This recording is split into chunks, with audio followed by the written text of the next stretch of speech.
isbitaalka Al-Aqsa ee magaalada ku yaalo ayaa qayladhaan u dirsanaya bulshada caalamka waxaana ay doonayaan in laga caawiyo.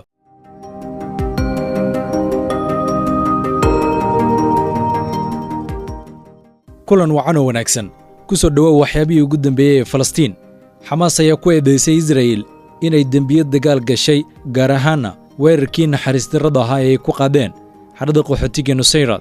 ugu yaraan 274 Falastiiniyiin oo ay ku jiraan 64 caruur ayaa weerarkii Sabtida lagu dilay sida ay sheegeen wasaaradda caafimaadka Gaza.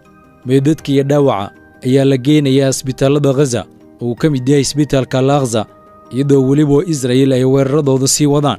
xogeyaha arrimaha dibadda dalka Mareykanka Antony Blinken ayaa maanta gaaray dalka Masar waa safaradii ugu dambeeyay ee ku tagayo bariga dhexe iyadoo weliba ay u ololeynayaan xabad joojin dhanka Gaza. waxaana la filayaa Blinken inuu gadaal ka riixo qorshaha Mareykanka ee ah xabad joojinta. magaalada Qaahiro waxa uu kulan albaabadu u xiran yihiin la yeelan doona madaxweyne Cabdulfataax al-Siisi oo saaxiib muhiim u ah Mareykanka gaar ahaan dadaalada nabadda lagu raadinayo.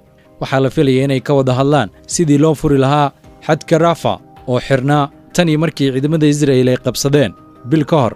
Blinken ayaa kadibna u duuli doona magaalada Jerusalem halkaas oo uu kulan la yeelan doono ra'iisul wasaaraha dalka Israa'iil Benjamin Netanyahu. Mareykanka ayaa waxa uu sheegay in Israa'iil ay aqbaleen qorshaha balse Xamaas aysan si rasmi ah uga jawaabin. Blinken ayaa kadibna waxa uu booqani doonaa dalka Urdun iyo Qatar ka hor inta uusan soo noqon maalinta Arbacada. isbitaalka Al-Aqsa ee magaalada ku yaalo ayaa qayladhaan u dirsanaya bulshada caalamka waxaana ay doonayaan in laga caawiyo agabka caafimaadka iyo shidaalka. waxay sheegayaan in matoorkii ugu dambeeyay haatan kaliya ay ku shaqaynayaan halka tirada bukaanada ay sii buux dhaafinayaan. isbitaalkan ay ka awood bateen tirada dadka halkaasi lagu dabiibayo. dhanka kale Benny Gantz oo ka mid ah wasiirada xukuumadda dagaalka ee ra'iisul wasaaraha Israa'iil Benjamin Netanyahu ayaa axaddii shalay iscasilay talaabadaasi oo cadaadiska ku sii kordhinaysa Netanyahu wuxuuna ku eedeeyay inuu ku guuldareystay dagaalka asagoo ku baaqay in doorasho la qabto dhowaan. Gantz ayaa ahaa xubinta kaliya ee xisbiyada siyaasadoodu dhexdhexaadka tahay ee ku jira xukuumadda ay majaraha u hayaan isbahaysiga midigta fog ee Israa'iil. waxa uu xukuumaddani ka tirsanaa tan intuu bilowday dagaalka Gaza muddo hadda laga joogo 8 bilood. iscasilaadda Gantz ayaanan khatar degdeg ah haatan ku haynin dowladda Israa'iil hase yeeshee yeelan karta cawaaqib halisa isla markaana ka dhigtay xukuumadda Israa'iil ee hadda jirta mid ay isugu soo hareen wasiiro gabigoodaba ah kuwa mayal adag oo si aad u jira dhinaca midigta fog.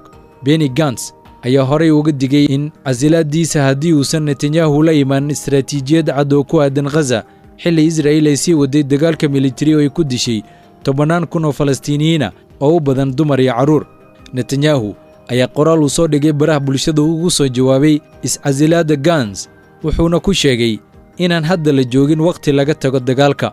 ilaa iyo haatan 37,000 oo qof ayaa ku dhintay weerarka Israa'iil ay Gaza ku qaadeen halka 84,494 ay ku dhaawacmeen tan iyo bishii Oktoobar 7 halka dhanka Israa'iil weerarka Xamaas ay Israa'iil ku qaadeen ay ku dhinteen in ka badan 1,100 qof halka qaar kaloo tiro badanna lagu hayo Gaza.